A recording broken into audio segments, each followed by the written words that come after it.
Hi everybody, I hope you're having a great day. In this video, I'm going to be covering Synch. He made his first appearance in X-Men Volume 2, issue number 36, that was released in July of 1994. His real name is Everett Thomas, also going by the alias Synch, and he's a powerful mutant that stands 5 feet 11 inches tall and weighs 165 pounds, having brown eyes and black hair, although he typically shaves it bald.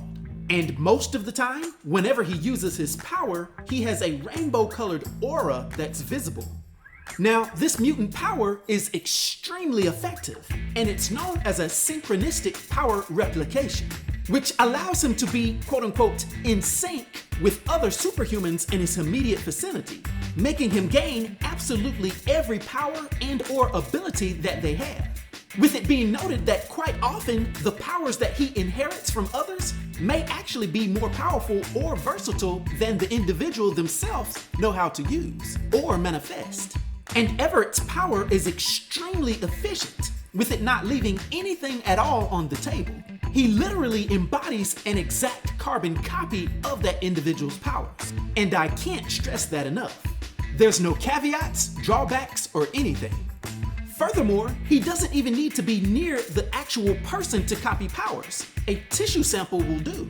However, it was known that he was formerly only able to sync with individuals that were in his vicinity, and if they left the immediate vicinity, their powers that he inherited would gradually fade. But more recently, his baseline powers have been amplified, and he can now retain a limited quote-unquote muscle memory of the person that he was in sync with, being shown to sometimes just think of the individual, their voice, or smells that were around the last time he was with them, and he'll take on their powers, all from memory. And this has squarely put him up for consideration to be an Omega level mutant, hands down. Moving on to be able to even absorb other individuals' powers that aren't even mutants. For example, superhumans like Spider-Man or even Ghost Rider. Everett was even shown to be able to track mutants by allowing his aura to lock on to their biosignature. Thus, his aura would extend in the general direction in which the mutant is located. Now, the only weakness that you could say he now has is that his syncing from memory will cause him to age more rapidly, which means that he should only use these memory manifestations very sparingly. Now, Everett originates from St. Louis, Missouri, being born with his unique ability to create an aura that allows him to sync up with superhumans nearby, as I just stated. And boy, does this make him exceptionally versatile and powerful. However, his life took a dramatic turn when the Phalanx, which was a mechanical collective race, threatened the next generation of mutants, including Husk, Jubilee, Skin, M, and Blink. During this crisis, Everett accidentally synced with Banshee, a nearby mutant, and unleashed a powerful scream that shattered all the windows in the area.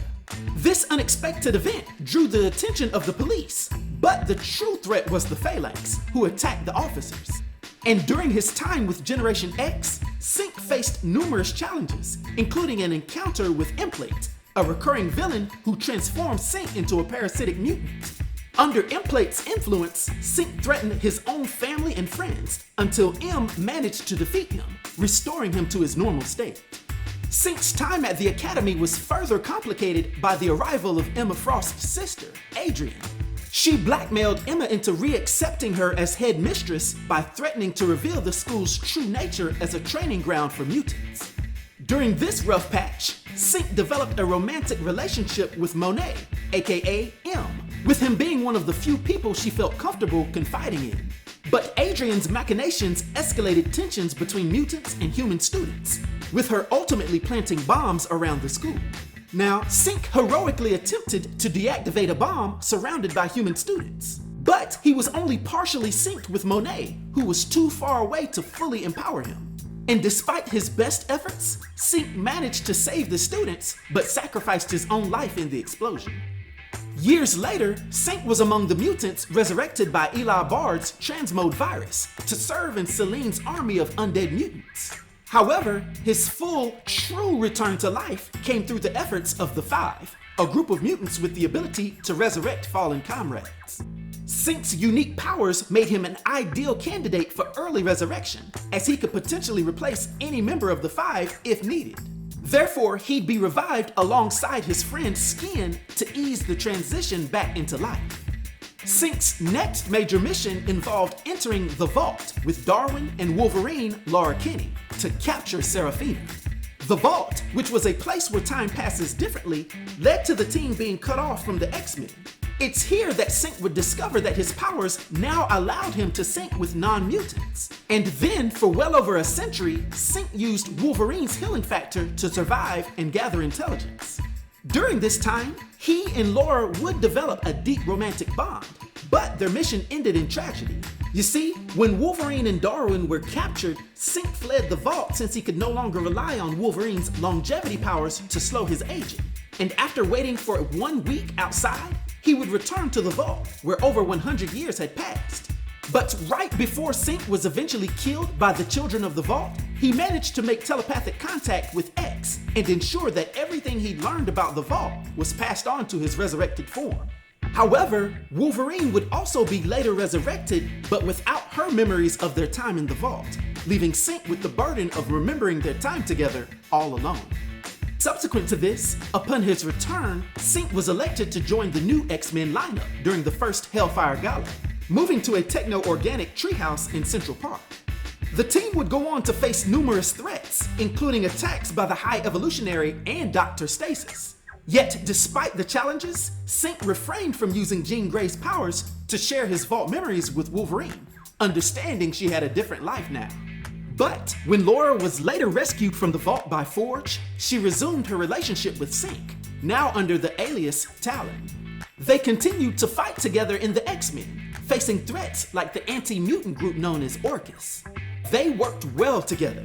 For example, during an attack on the Hellfire Gala, Synch and Talon were among the very few survivors and were now the leaders of the new X-Men team. And with this team, including allies like Spider-Man and Iron Man, they prepared for a counterattack on Orchis. Unfortunately though, a failed mission to recruit the High Evolutionary resulted in Talon's disintegration. However, with Synch being ever the powerhouse, her consciousness would live on in his mind thanks to the borrowed telepathy of Marvel Girl. Now that's the type of friend you want on your team. So, Synch represents resilience, adaptability, and sacrifice. His journey reflects the complexities of being a mutant hero, navigating friendships, romances, and the continuous fight for mutant survival and acceptance in a world that often fears and misunderstands them. So, for his powers and abilities, and his influence on the Marvel Universe, and potential future influence, for my 1 to 10 rating, I'll give Synch a rating of 9, which is an epic rating. I hope everyone enjoyed this video. I'll talk to you next time. Be sure to like, subscribe, and join the new Sage.